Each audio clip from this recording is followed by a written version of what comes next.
कभी किसी सरकारी दफ्तर में जाना हो तो एक चीज जरूर नजर आएगी। एक कुर्सी और उस पर बड़े करीने से बिछा हुआ एक सफेद तौलिया।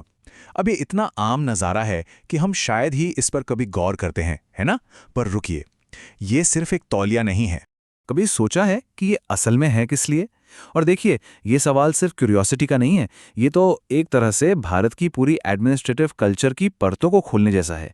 ये जो सफ़ेद तौलिया है ना, ये एक विजुअल पहेली है, जो आराम, ज़रूरत और हाँ, सत्ता की एक अनकही कहानी बताता है। ये सिर्फ कपड़े का एक टुकड़ा नहीं है, बिल्कुल नहीं। ये तो एक पूरी कहानी है, आराम की, उपनिवेशवाद की और यहां तक कि विवाद की भी। इस साधारण से दिखने वाले तौलिए के पीछे एक इतना गहरा इतिहास छिपा है कि इसकी कहानी हमें कॉलोनियल एरा से लेकर आज के पॉलिटिकल कॉन्फ्लिक्ट्स तक ले जाती है। तो चलिए इस कहानी की जड़ों तक चलते हैं। उस समय में जब दफ्तर आज जैसे आरामदायक बिल्कुल नहीं होते थे, और ये सब कैसे शुरू हुआ? सिर्फ और सिर्फ ज़रूरत की वजह से। आज के एसी वाले ऑफिस को तो भूल ही जाइए।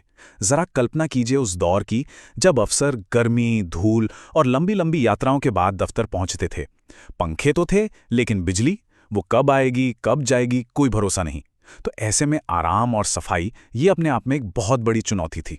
तो ऐसे में ये तौलिया एक बहुत ही सिंपल और प्रैक्टिकल सॉल्यूशन बनकर सामने आया। ये पसीना सोखता था, धूल से बचाता था और एक बहुत ही खास भारतीय आदत से भी निपटता था, बालों में तेल लगाना। जी हाँ, उस दौर में अफसर अक्सर बालों में तेल लगाकर काम पर आते थे, और इससे होता क्या था, कुर्सियों की पीठ चिपचिपी हो जाती थी।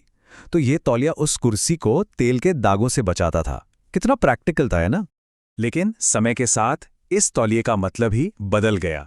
जो चीज एक जरूरत के तौर पर शुरू हुई थी, वो धीरे धीरे स्टेटस और पावर का सिंबल बन गई। एक उपयोगी चीज से हैसियत का प्रतीक। देखिए, औपनिवेशिक दफ्तरों में ना हर चीज से पद का पता चलता था।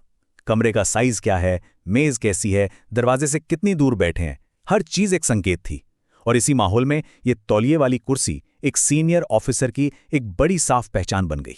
ये पूरा हायरार्की, पूरा सिस्टम बड़ा ही सिंपल था।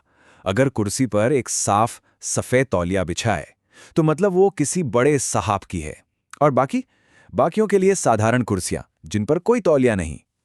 ये एक तरह का विजुअल कोड बन गया जो बिना कुछ कहे ही बता देता था कि बॉस कौन है। और ये बात इस कोर्ट में बड़ी मजेदार तरीके से कही गई है। अंग्रेज चले गए, घोड़े भेज दिए गए, लेकिन तौलिए रह गए। मतलब भारत आज़ाद हो गया, लेकिन कॉलोनियल एरा की कई आदतें वो हमारे सिस्टम का हिस्सा बनी रहीं, और उनमें से एक ये सफ़ेद तौलिया भी था। तो सवाल ये उठता है कि क्या ये प्रतीक आज भी उतना ही शक्तिशाली है? जवाब है हाँ, बिल्कुल। और इसका सबसे बड़ा सबूत हाल ही में उत्तर प्रदेश में हुई एक घटना है, जिसने इस तौलिए को एक बड़े विवाद का, एक टॉवल गेट का केंद्र बना दिया। तो हुआ ये कि 6 सितंबर 2024 को एक बैठक थी, जिसमें विधायक और सीनियर ऑफिसर्स दोनों मौजूद थे। पर यहाँ एक पेज था, एमएलएस को दी गई सादी कुर्सियां, जबकि अफसर बैठे थे ऊंची तौलिए से ढकी आरामदायक कुर्सियों पर। बस इसी बात पर हंगामा हो गया। विधायक पंकज मलिक ने इसकी बाकायदा शिकायत की। मामला इतना बड़ा कि चीफ सेक्रेटरी को एक इमरजेंसी मीटिंग बुलानी पड़ी, और फिर 7 अक्टूबर को एक नया आदेश जारी हुआ, जिसमें विधायकों के लिए भी बराबर सीटिंग प्रोटोकॉल की बात कही गई। और इस पर विधायक पंकज मलिक ने जो कहा, वो इस विवाद की असली जड़ को बताता है। उन्होंने कहा, अगर अधिकारी विधायकों का सम्मान नहीं कर सकते तो वे जनता के साथ अच्छा व्यवहार कैसे करेंगे? तो देखिए, ये लड़ाई सिर्फ एक तौलिए की नहीं थी। ये तो डेमोक्रेसी में चुने हुए नुमाइंदों और ब्यूरोक्रेसी के बीच सम्मान और प्रोटोकॉल के एक बहुत बड़े सवाल से जुड़ी थी।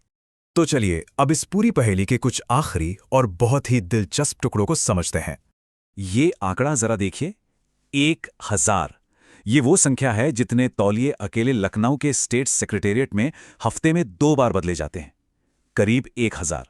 ये नंबर हमें बताता है कि ये कोई छोटी मोटी आदत नहीं है, ये तो सिस्टम में बहुत गहराई तक बैठी हुई एक परंपरा है। लेकिन एक अपवाद भी है जो बड़ा दिलचस्प है।